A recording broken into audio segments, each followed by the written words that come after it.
Quebec City. At first glance, it feels like a postcard frozen in time. Cobblestone streets, towering stone walls, and a skyline marked by the Château Frontenac. But beneath its picturesque charm lies a history that determined the fate of an entire continent.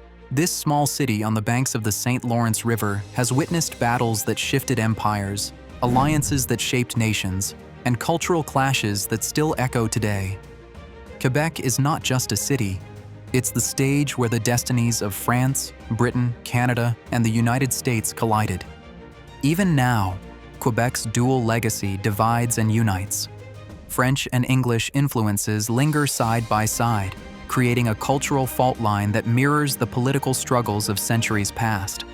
This is the story of conquests, betrayals, and ambitions, where local families were torn apart by empire, and decisions made here rippled across North America. Two nations, one city, and a history of rivalry that still shapes identities. It began in the early 1600s, when Samuel de Champlain chose this site to build a settlement. The French crown saw Quebec as a foothold into the New World, a gateway to furs, trade, and territory. For decades, this town was more than just a cluster of wooden homes and stone churches. It was the heart of New France, a fragile colony on contested land. Its people lived between survival and hope, building lives under constant threat, from harsh winters, from Indigenous alliances turning against them, and from the looming shadow of England's expansion. The settlers weren't just traders or soldiers, they were families, farmers, fishermen, merchants. They carried both the weight of empire and the ordinary struggles of daily survival. But with every harvest and every shipment of fur, Quebec grew stronger, until it became more than just a colonial outpost. It became the crown jewel, the stronghold that would decide who truly controlled North America. And everyone knew, one day it would be tested. The real test came in 1759, on the Plains of Abraham. Here, just outside Quebec's walls, two worlds clashed. French troops under Montcalm faced the British under General Wolfe. The battle lasted less than an hour, but its impact would last centuries. When Quebec fell, New France collapsed, and with it, French dominance in North America. Canada's path turned toward Britain, and Quebec City became the symbol of a nation's conquest. But conquest didn't erase identity. Instead, it deepened it. The French-speaking population remained, holding fast to their language, faith, and traditions even as British rule spread. Quebec became a city of tension, between assimilation and resistance, between old loyalties and new realities. That cultural divide would eventually fuel political debates, inspire revolutions, and ignite movements for independence. By the 19th century, Quebec City stood as both fortress and battleground of ideas. Immigrants arrived, industries grew, and waves of change swept through North America. Yet within its walls, the echo of history remained. The city had shaped not only the destiny of Canada, but also the very trajectory of its southern neighbor. Without Quebec's fall, the United States might never have expanded as it did. Without Quebec's resilience, Canada might never have found its unique dual identity. Today, Quebec City is more than a relic. It's a living testament. Its narrow streets still carry whispers of muskets and cannons. Its riverfront reminds us of the lifeline that linked Europe to the New World. And its people embody the fusion of two great traditions, French and English, woven into one complex national story.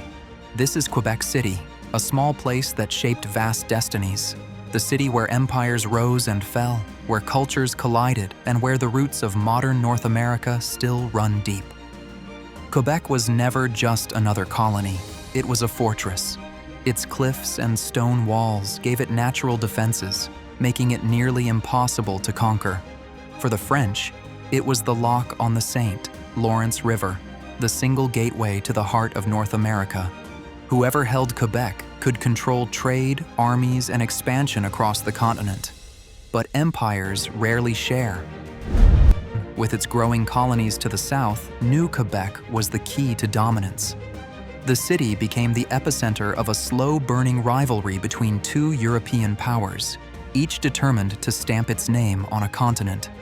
And while soldiers marched and cannons fired, Indigenous nations were pulled into the struggle, some aligning with the French, others with the British, all trying to protect their lands in a game of empires that often overlooked them. Quebec's walls stood tall, but every wall is eventually tested. The French crown invested in fortifications, but whispers of British warships on the horizon grew louder. The people of Quebec braced themselves for the inevitable clash that would change their lives forever. It happened in 1759, during what Europe called the 7 Years' War, but what North Americans knew as the French and Indian War. The British Navy sailed up the St. Lawrence River, Lawrence, defying the impossible. Inside Quebec's walls, Governor Montcalm prepared his forces. Outside, General Wolfe led the British in one of the most daring maneuvers in military history, scaling the cliffs at night to surprise the French at dawn. The battle that followed was short, but brutal. In less than an hour, both commanders, Montcalm and Wolfe, lay mortally wounded, and yet, it was the British flag that rose over Quebec. This single battle sealed the fate of New France. Within a few years, France ceded nearly all its territories in North America. Quebec became British, and the balance of power on the continent shifted forever. But history isn't just about armies. It's about people, families who suddenly found themselves subjects of a new crown. Merchants forced to trade under new rules. Priests and farmers wondering if their language, their faith, their way of life would survive. Conquest didn't erase Quebec's soul. Instead, it hardened it. The French-speaking population, known as Canadians, refused to disappear. They kept their language, their Catholic faith, and their traditions, even as British rule expanded. The British, pragmatic in victory, allowed Quebecers to retain their religion and civil law, an unusual concession in an age of forced assimilation. But it wasn't generosity, it was strategy. Britain needed stability in its new territory, and Quebec's survival depended on compromise. Still, tensions simmered. English merchants sought dominance. French farmers resisted change. Indigenous nations, betrayed by shifting alliances, saw their lands and autonomy shrink. Quebec City became a living crossroads of cultures, where loyalty and identity were tested daily. When 13 British colonies to the south rose in rebellion, Quebec became the ultimate prize. The American revolutionaries believed French Canadians might join their cause against Britain. After all, weren't they both ruled by the same empire?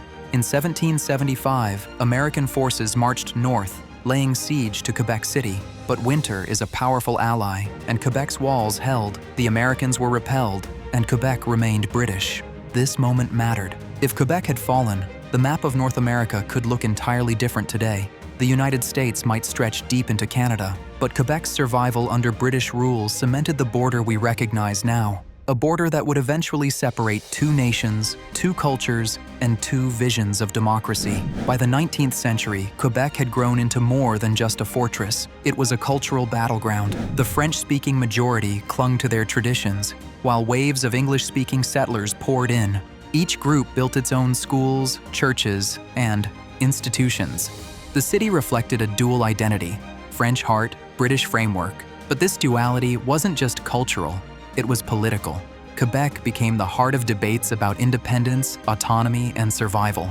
Was Canada a French nation, a British dominion, or something entirely new? The answers were never simple, and Quebec's people carried the weight of that question in every election, every law, every debate that echoed through its streets. In 1867, Canada was born, not as a revolution, but as a negotiation. Confederation united Ontario, Quebec, Nova Scotia, and New Brunswick into one dominion under Britain. Quebec was no longer just a conquered city. It was now a founding partner of a new nation. Yet, even within this union, Quebec's dual identity remained fragile. French and English voices continued to clash, sometimes violently. But the compromise of Confederation gave Quebec something it had never had before: recognition as one of Canada's pillars. Still, identity is a fragile thing.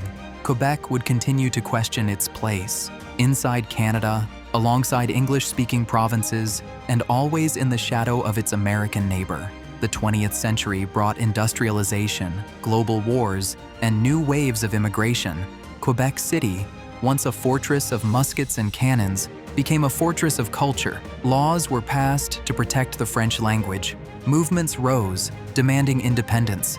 At times, the city felt like it might fracture Canada apart. Yet, through referendums, protests, and debates, Quebec remained. Its people balanced heritage and modernity, identity and compromise. The old walls of the city, now a UNESCO World Heritage Site, became a reminder, not of conquest, but of survival.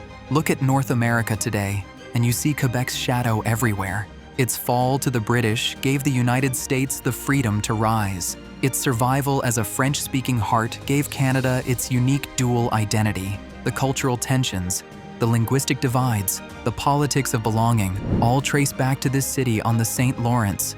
Quebec shaped not one nation, but two. It's a reminder that small places can hold immense power, and that history isn't just about kings and battles. It's about the cities where those stories unfold. Today, Quebec City stands proud. Tourists wander its streets, unaware that beneath their feet lies the